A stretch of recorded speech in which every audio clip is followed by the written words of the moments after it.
The digital এডুকেয়ারে আবারও সবাইকে স্বাগত। আমি তোমাদের বাংলা বিষয়ের শিক্ষক বিপুল স্যার। আগের ভিডিওগুলোতে আমি তোমাদের একটি গল্প আলোচনা করেছি, কে বাঁচায় কে বাঁচে। যারা দ্বাদশ শ্রেণীতে এবছর পড়ছো তাদের জন্য আজকের ভিডিওটি খুব গুরুত্বপূর্ণ হতে চলেছে। এবং এই যে কে বাঁচায় কে বাঁচে গল্পের পাশাপাশি আমি কয়েকটি কবিতার ভিডিও দিয়েছি, যেমন রূপনারায়ণের কুলে, শিকার, মহুয়ার দেশ। তোমরা তোমাদের পাঠ্য তিনটা গল্প রয়েছে, কে বাঁচায় কে বাঁচে, কে বাঁচায় কে বাঁচে, ভাত আর ভারতবর্ষ। আজকের ভিডিওতে আমি আলোচনা করব তোমাদের পাঠ্য ভারতবর্ষ গল্পটি। তোমরা যদি গল্পগুলি লাইন ধরে ধরে পড়ো তাহলে তোমাদের পরীক্ষায় যে কোনো এমসিকিউ এসএকিউ প্রশ্ন আসুক তোমরা তার উত্তর করে আসতে পারবে। তাই ভিডিওটি প্রথম থেকে শেষ পর্যন্ত অবশ্যই দেখবে, দেখতে থাকো।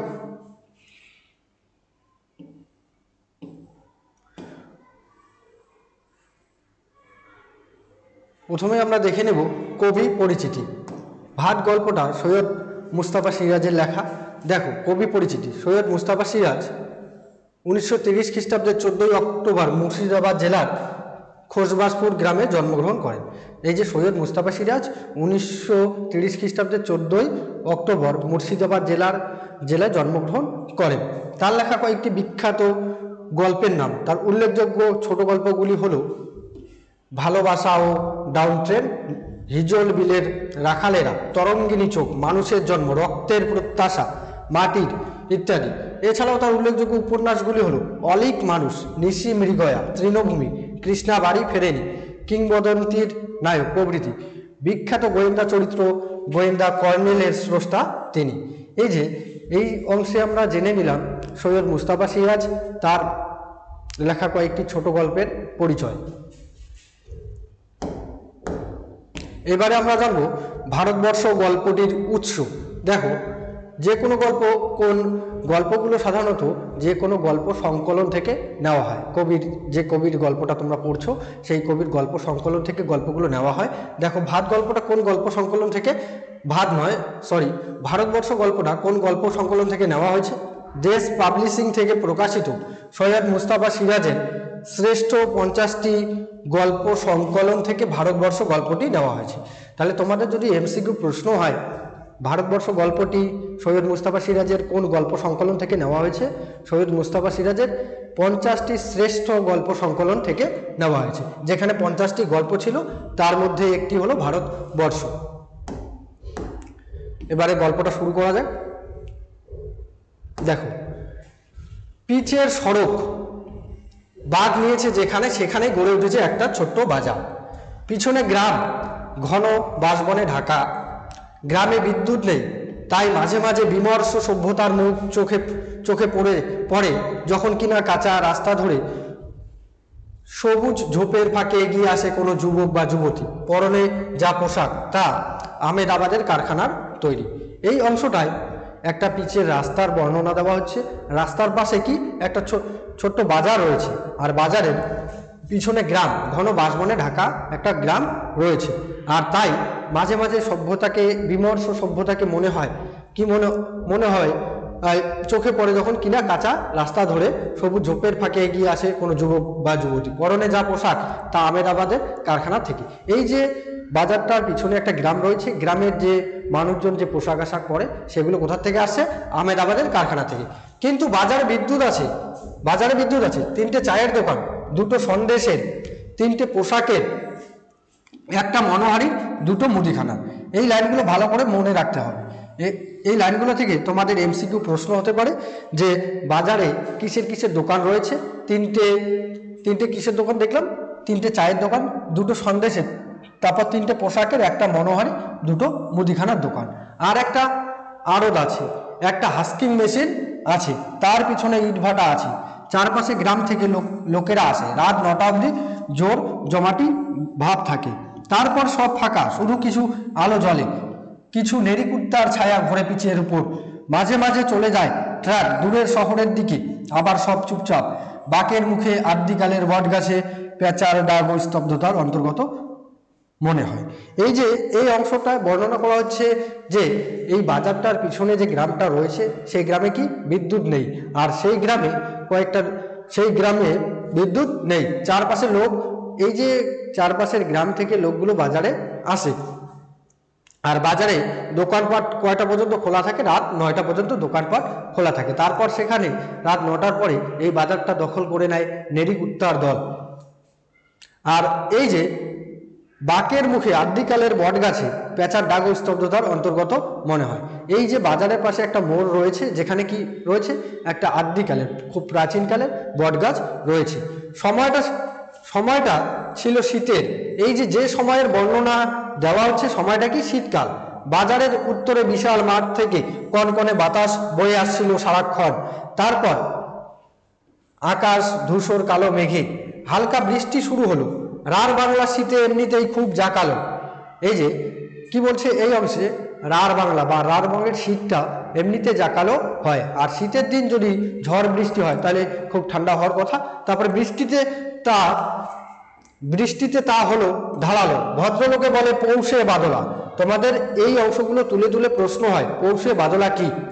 এই যে শীতকালে যে বর্ষা হয়, বৃষ্টি হয়, বৃষ্টিপাত হচ্ছে, তাদের ভদ্রলোকেরা তাকে কি বলছে? পৌষে বাদলা নাম দিচ্ছে। এর আরেকটা নাম রয়েছে, ছোট লোকে বলে ডাওর। ডাওর কি আর পৌষে বাদলা কি? ছোট লোকে বলে ডাওর।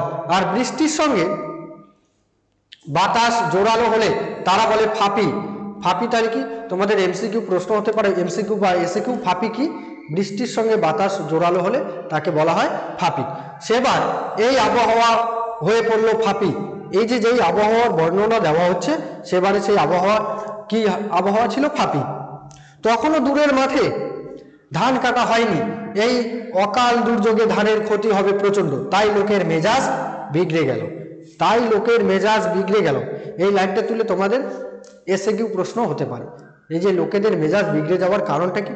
লোকেদের মেজাজ বিগড়ে যাওয়ার কারণ মানে অকালে দুর্যোগ দেখা দিয়েছে, বৃষ্টিপাত দেখা দিচ্ছে, তাই ধানের ক্ষতি হয়ে যাবে, তাই লোকের মেজাজ বিগড়ে গেল।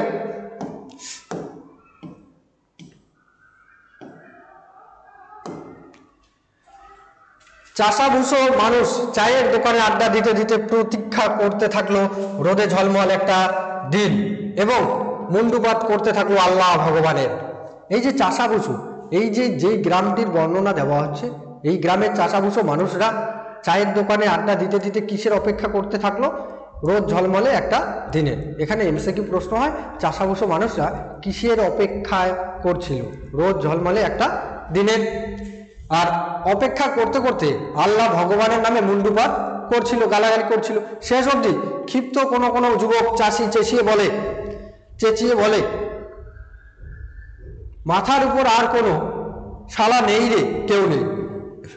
এই যে যখন চাষারা ভগবানের নামে মুন্ডুপাত করছিল, তখন তাদের মধ্যে একজন যুবক চেঁচিয়ে বলে যে মাথার উপরে কেউ নেই, ভগবান আল্লাহ বলে কেউ নেই। এই দুর্যোগের সময় তাদের রক্ষা করার জন্য কেউ আসবে না,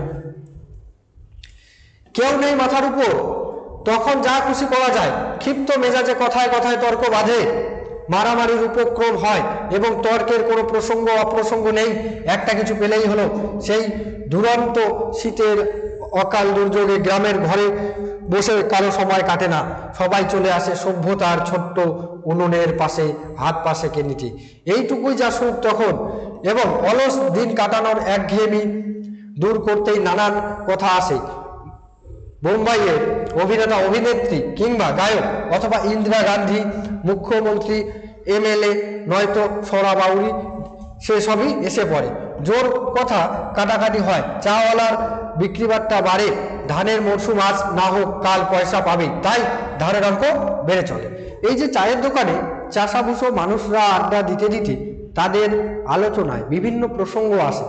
বোম্বাইয়ের অভিনেতা অভিনেত্রী, নায়ক নায়িকার প্রসঙ্গ, হয়তো মুখ্যমন্ত্রী ইন্দিরা গান্ধীর প্রসঙ্গ, এমএলএর প্রসঙ্গ আসে। এই যে তাদের মধ্যে বিভিন্ন প্রসঙ্গে যখন আলোচনা চলতে থাকে, তখন এক সময় দেখা যায় মানে তাদের মধ্যে ঝামেলার সৃষ্টি হয়, তর্ক বিতর্ক চলতে থাকে। তখন চাওয়ালার চায়ের দোকানে অনেক বিক্রি বাট্টা হয় এবং তার ইনকাম হতে থাকে।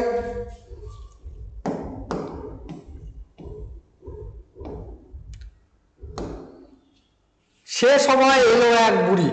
কোন সময়? সে সময় এলো এক বুড়ি। তোমাদের এমসিকিউ প্রশ্ন হতে পারে, কোন সময় বুড়ি এলো? যখন চায়ের দোকানে লোকেরা আড্ডা দিতে দিতে তর্ক করছিল বা নিজেদের মধ্যে আলোচনা করছিল, তখন থুরথুরে কুজো ভিখিরি বুড়ি বুড়ির চেহারা কেমন? থুরথুরে কুঁজো ভিকিরি বুড়ি, রাক্ষসের চেহারা, এক মাথা সাদা চুল, ছেঁড়া নোংরা একটা কাপড় পরনে, গায়ে জড়ানো তেমনি চিটচিটে তুলোর কম্বল, এক হাতে বেটে লাঠি, পিচের পথে ভিজতে ভিজতে দিব্যি একই তালে হেঁটে এলো। খয়া খবুটে মুখে তার সুদীর্ঘ আয়ুর চিহ্ন প্রকট। তর্কের মধ্যে চায়ের দোকানে ঢুকে চা চাইল সে। তাকে দেখে সবাই তর্ক থামালো। এই দুর্যোগে কিভাবে বেঁচে পড়তে হেঁটে আসতে পারলো সেটাই সবাইকে অবাক করছিল। এই যে চায়ের দোকানে চাষাভুষো মানুষরা যখন তর্ক করছিল, তখন সেখানে একজন বুড়ি এসে উপস্থিত হলো। এই বুড়িটার চেহারা রাক্ষসের চেহারা, দেখতে খুব খাটো, এবং তাকে দেখে মনে হয় যে তার বয়সটা অনেক বেশি হয়ে গেছে। এই বুড়ি কি করলো, তখন চায়ের দোকানে এসে চাওয়ালার কাছে একটা চা চেয়ে নিল। তখন এই দুর্যোগের দিনে একজন বুড়িকে আসতে দেখে সবাই হতবাক হয়ে গেল, সবাই বুড়ির দিকে তাকিয়ে রইল। চা খুব আরামে গিলে বুড়ি সবার মুখের দিকে তাকালো, কিন্তু কিছু বলল না। তখন একজন তাকে জিজ্ঞেস করলো, ও বুড়ি, তুমি এলে কোত্থেকে? এই যে বুড়িটা চা খুব আরামে, বুড়ি আরাম করে আয়েশ করে চাটা খেয়ে যখন চলে যাচ্ছিল বা সেখানে দাঁড়িয়েছিল, তখন কি এই যে চাষাভুষো দলের মানুষ চায়ের দোকান আড্ডা মারছিল, তাদের একজন বুড়িকে জিজ্ঞাসা করলো, ও বুড়ি, তুমি এলে কোত্থেকে? বুড়িকে জিজ্ঞাসা করছে যে বুড়ি, তুমি কোথা থেকে এলে? তারপরে বুড়ি বড় মেজাজি, গজ গজ করে জবাব দিল, সে কথায় তোমাদের কাজ কি বাছারা? বুড়ি বলছে, এই যে আমি কোথা থেকে আসি আর কোথায় যাই তাতে তোমাদের কি যায় আসে? সে কথায় তোমাদের কাজ কি? ওরা হেসে উঠলো, ওরে বাবা, ভারী তেজি দেখছি, এই বাদলায় তেজি টাট্টুর মতো বেরিয়ে পড়েছে। বুড়ি খেপে গেল। ওরা হেসে বুড়িকে খেপানোর জন্য ওরা কি বলছে, এই যে বাদলায় বা বৃষ্টির দিনে বুড়ি কি করেছে, টাট্টু ঘোড়ার মতো, বা যে ঘোড়া দৌড়ায় একজন ঘোড়ার মতো বেরিয়ে পড়েছে। তোমাদের কর্তা বাবা টাট্টু, খবরদার ও কথা কুকথা বলো না, আমি যেখান থেকেই আসি লোকের কি? বুড়ি বলছে, বুড়িকে যখন তাদের মধ্যে কেউ একজন টাট্টু ঘোড়ার সঙ্গে তুলনা করলো, বুড়ি তখন বললো, তোমাদের কর্তা বাবারা টাট্টু ঘোড়া, আমি যেখান থেকেই আসি না কেন তাতে তোমাদের কি আসে যায়? একজন ঠান্ডা মাথায় বলল, ও বুড়ি, তুমি থাকো কোথায়? তাই জিজ্ঞেস করছে এরা। তোমাদের মাথায়। ও বুড়ি, তুমি থাকো কোথায়? এই যে তাদের মধ্যে কেউ একজন ভদ্রলোক শান্ত গলায় তাই বুড়িকে জিজ্ঞাসা করলো, ও বুড়ি, তুমি বা ও বুড়িমা, তুমি কোথায় থাকো? তখন তার জবাবে সে বুড়ি কি বলে, তোমাদের মাথায় থাকি।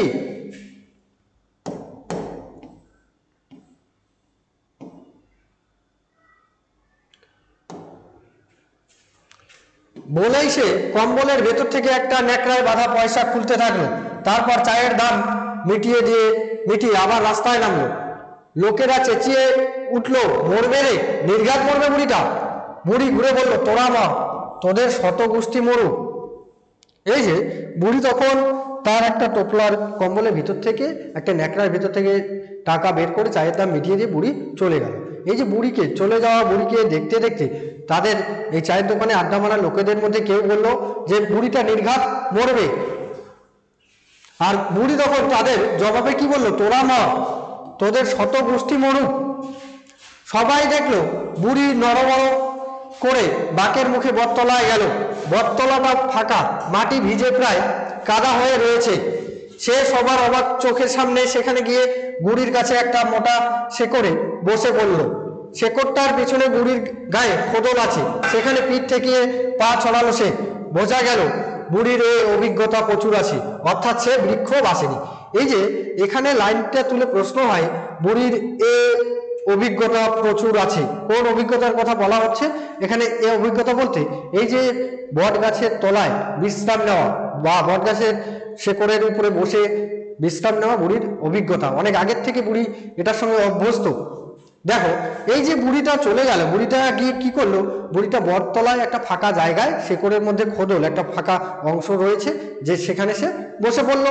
আর বুড়ির এই বসে পড়া দেখে সেখানে চায়ের দোকানে জমায়েত লোকেরা মনে করলো যে বুড়ির এই অভিজ্ঞতা অনেকদিন আগে।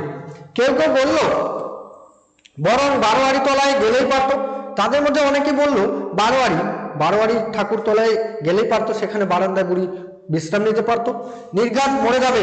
এ কথার পর স্বভাবতই এবার বুড়িকে নিয়ে অনেক কথা এসে পড়লো, আবার জমে গেল। এই যে চায়ের দোকানে যেই লোকগুলো আড্ডা মারতে এসেছিল, তাদের তো কোনো কাজ ছিল না সন্ধ্যার সময়, তারা কি করছে, বিভিন্ন প্রসঙ্গ নিয়ে নিজেদের মধ্যে তর্কাতর্কি করছিল।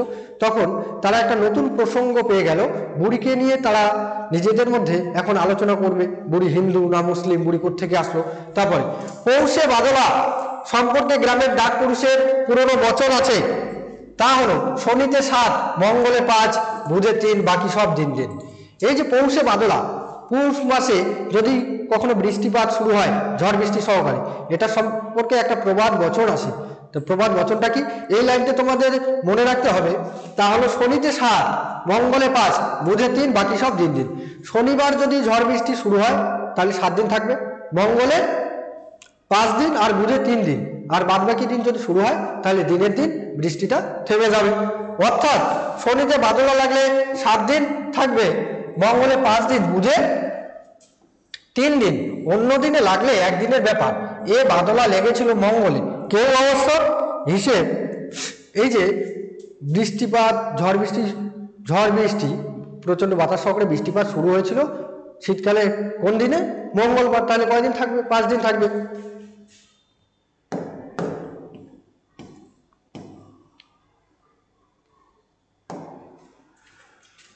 করেনি, কিন্তু যেদিন ছাড়লো সেদিন আকাশ পরিষ্কার হয়ে গেল একেবারে, সূর্যের উজ্জ্বল মুখ দেখা গেল।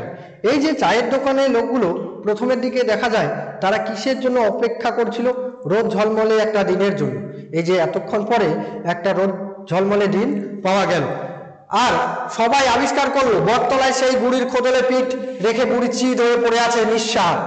আর সবাই মিলে তখন বৃষ্টি যখন থেমে গেল, সবাই লক্ষ্য করলো যে বুড়ির নিঃসাড় দেহটা, সারা শব্দহীন দেহটা বট গাছের খোদলের তলায় পড়ে আছে। অনেকটা বেলা হলেও সে নড়ছে না দেখে চাওয়ালা জগা বলল, নির্ঘাত মরে গেছে বুড়িটা।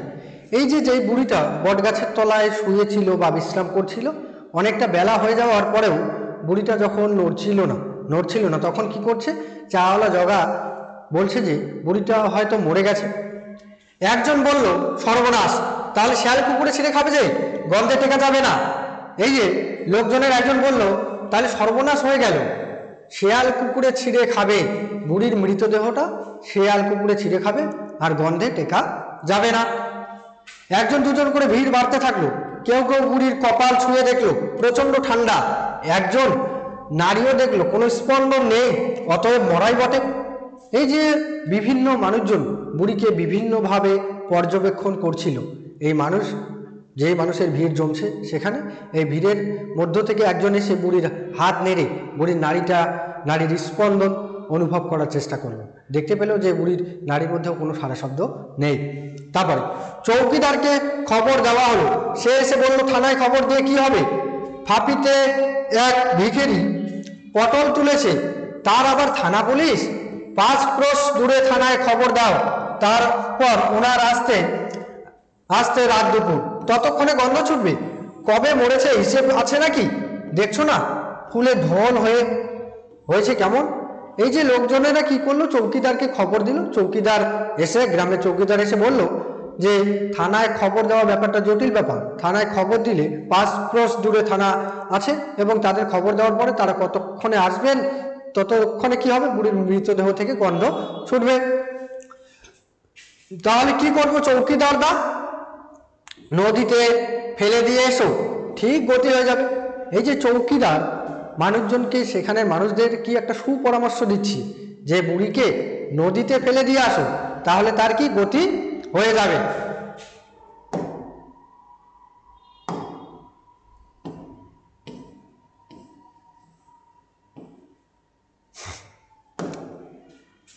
বিজ্ঞ চৌকিদারের পরামর্শ মানা হলো। মাঠ পেরিয়ে 2 মাইল দূরে নদী, এখনো শুকনো, সেখানে চড়ায় ফেলে দিয়ে এলো কজন মিলে। এই যে বিজ্ঞ বা অভিজ্ঞ ব্যক্তিকে চৌকিদার, তার যে পরামর্শ তিনি দিলেন যে বুড়িকে নদীর চড়ায় ফেলে দিয়ে আসো, সেই পরামর্শ মেনে নেওয়া হলো। আর মাঠ পেরিয়ে কত দূরে নদী, এখানে এমসিকিউ প্রশ্ন হয়, মাঠ পেরিয়ে কত দূরে নদী, 2 মাইল, এখন শুকনো, সেখানে চড়ায় ফেলে দিয়ে এলো কজন মিলে। বাঁশের চাংদোলায় ঝোলানো হয়েছিল, সেটাও ফেলে দিয়ে এলো ওরা। বুড়ির শরীর উজ্জ্বল রোদে তপ্ত বালিতে চিত হয়ে পড়ে রইল।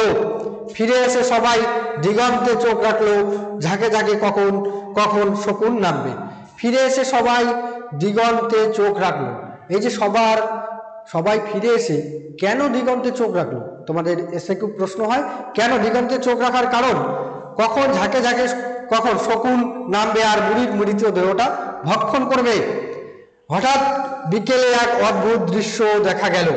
মাঠ পেরিয়ে একটা চ্যাংদোলা আসছে। সেটা যখন বাজারে পৌঁছলো তখন জানা গেল ব্যাপারটা। সেই বুড়ির মরাটাই তুলে নিয়ে আসছে মুসলমান পাড়ার লোকেরা। আরবি মন্ত্র পড়ছে ওরা, মাথায় টুপিও পড়ছে কেউ কেউ।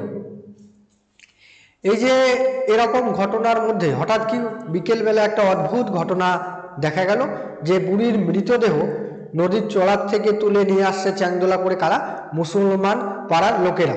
তারা আরবি মন্ত্র পড়তে পড়তে বুড়ির মৃতদেহ নিয়ে আসছিল। তারপরে যারা ফেলে দিয়ে এসেছিল তারা হিন্দু, তারা অবাক হয়ে এবং রেগে গিয়ে জানতে চাইল কি ব্যাপার। না, বুড়ি যে মুসলমান, প্রমাণ। এই যে বুড়ির মৃতদেহকে নিয়ে হিন্দু মুসলমান দুটি ভিন্ন সম্প্রদায়ের মানুষের মধ্যে একটা কি বলবো, একটা ঝামেলার সৃষ্টি এখানে দেখা যাবে। দেখো, এই যে মুসলমান মানুষরা যারা চ্যাংদোলা করে বুড়িকে নিয়ে আসলো, তারা কি বলছে, বুড়ি যে মুসলমান, বুড়িকে এভাবে ফেলে দেওয়া যাবে না।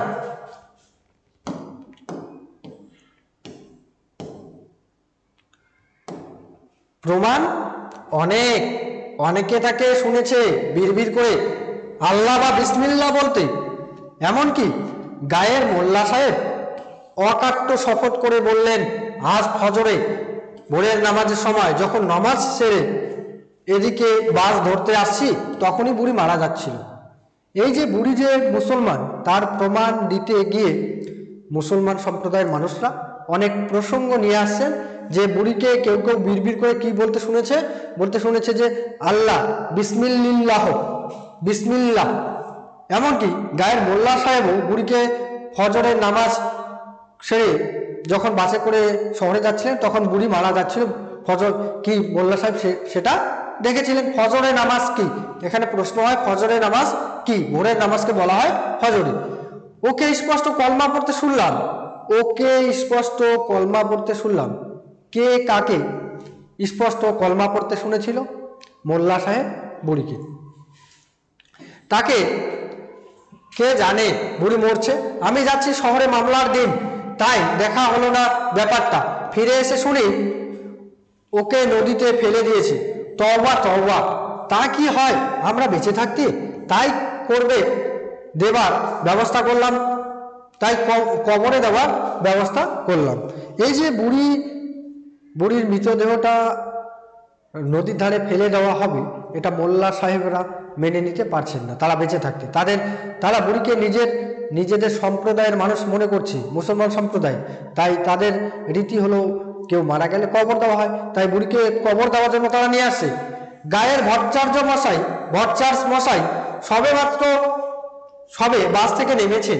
উকি মেরে সব দেখে শুনে বললেন, অসম্ভব, আমিও মোল্লার সঙ্গে একই বাসে আজ শহরে গিয়েছিলাম। আমি স্পষ্ট শুনেছি বুড়ি বলেছিল, শ্রীহরি শ্রীহরি শ্রীহরি।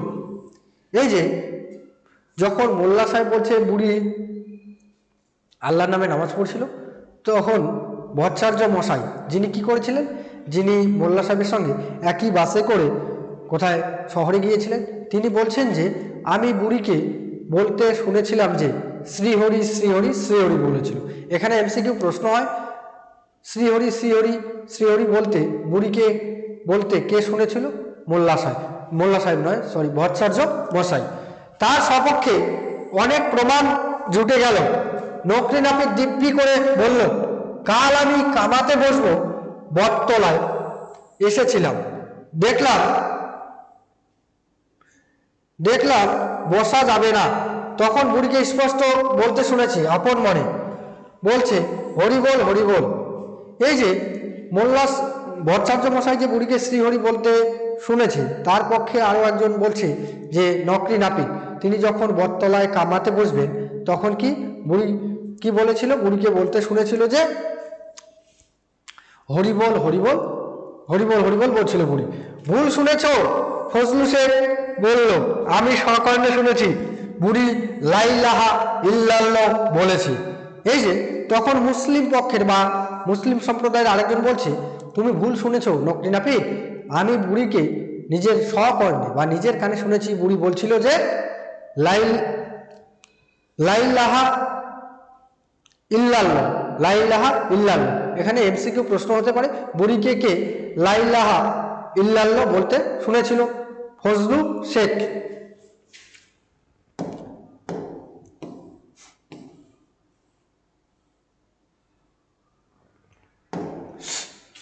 নিবারণ বাগদি রাগী লোক, এক সময় দাগি ডাকাত ছিল, চেঁচিয়ে উঠলো মিথ্যে। করিম ফরাজি এখন খুব নামাজ পড়ে এবং বান্দা মানুষ। একদা সে ছিল পেশাদার লাঠিয়াল, নিবারণের চেঁচানি বরদাস্ত করবে কেন সে? আরো চেঁচিয়ে বলল খবরদার। এই যে সেখানে ভিড়ের মধ্যে উপস্থিত থাকা নিবারণ বাগদি নামে একজন লোক, তিনি কি আগে একজন ডাকাত ছিলেন? তিনি বললেন, চেঁচিয়ে উঠে বলছে অসম্ভব। তারপর এই যে নিবারণ বাগদির কথার জবাবে করিম ফরাজি খুব নামাজ পড়ে বান্দা মানুষ। এখানে প্রশ্ন হয়, বান্দা মানুষ কে ছিলেন? করিম ফরাজি। একদা সে ছিল পেশাদার লাঠিয়াল, সে বলতে কে? করিম ফরাজি। নিবারণের চেঁচানি, এই যে করিম ফরাজি একদা পেশাদার লাঠিয়াল হয়, নিবারণ বাগদির চেঁচানি সে সহ্য করবে না বা বরদাস্ত করবে না। বচসা বেড়ে গেল, এই লাইনটা তুলে বড় প্রশ্ন হয়। তর্কাতর্কি উত্তেজনা হল্লা চলতে থাকলো। তারপর দেখা গেল একদল লোক সেই বাসের চ্যাংদোলাটা নিয়ে টানাটানি শুরু করছে। দেখতে দেখতে প্রচন্ড উত্তেজনা ছড়ালো চারিদিকে, দোকানগুলোর ঝাঁপ বন্ধ হতে থাকলো। আর তারপরই দেখা গেল গ্রাম থেকে অনেক লোক দৌড়ে আসছে, সবার হাতে মারাত্মক অস্ত্রশস্ত্র। এই যে হিন্দু আর মুসলিম ভিন্ন সম্প্রদায়ের মানুষ, তারা প্রমাণ করার চেষ্টা করছে যে বুড়ি মুসলমান, কেউ প্রমাণ করার চেষ্টা করছে বুড়ি হিন্দু।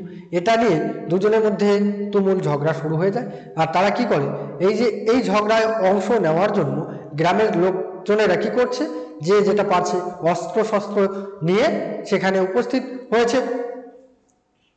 চ্যাংদোলাটা তখন পিছের উপর, বুড়ির মরার দুপাশে স্পষ্ট দুটো জনতা দাঁড়িয়ে গেছে।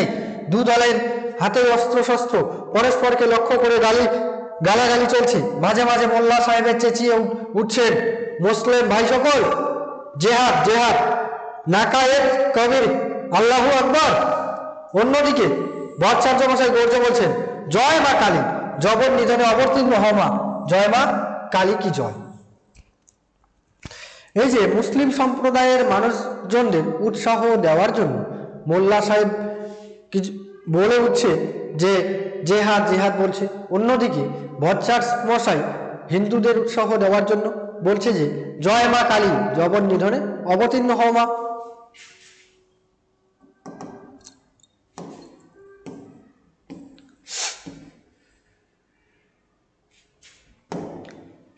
ধুন্ধুমার গর্জন প্রতিগর্জন এবং দেখা গেল বিপন্ন আইন রক্ষক বেচারা নীল উর্দি পরা চৌকিদার তার লাঠিটি উঠিয়ে মাঝখানে দাঁড়িয়ে আছে এবং দুপক্ষকে কিছু বলার চেষ্টা করছে।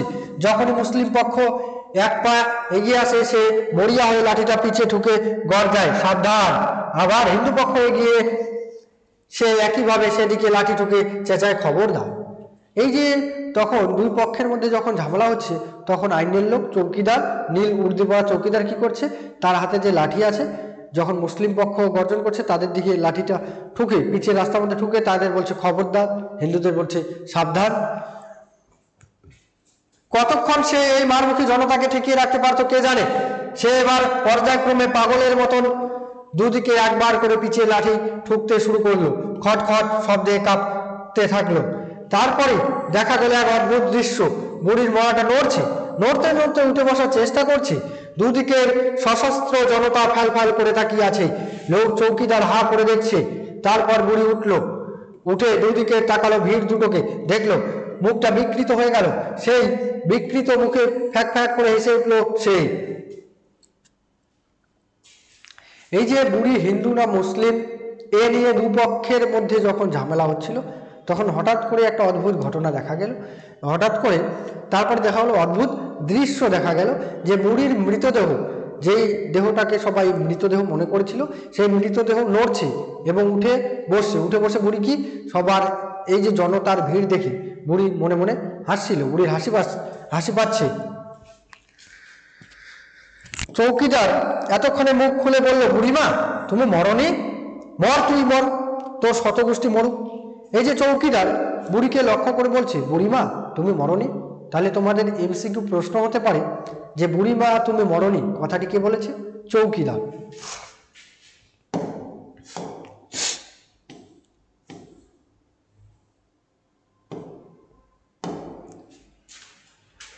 মর, তুই মর, তোর শতগোষ্ঠী মরুক। দুদিকের ভিড় চেঁচিয়ে উঠলো, বুড়ি তুমি মরনি? তোরা মর, মুখ পোড়ারা। বুড়ি তুমি হিন্দু না মুসলমান?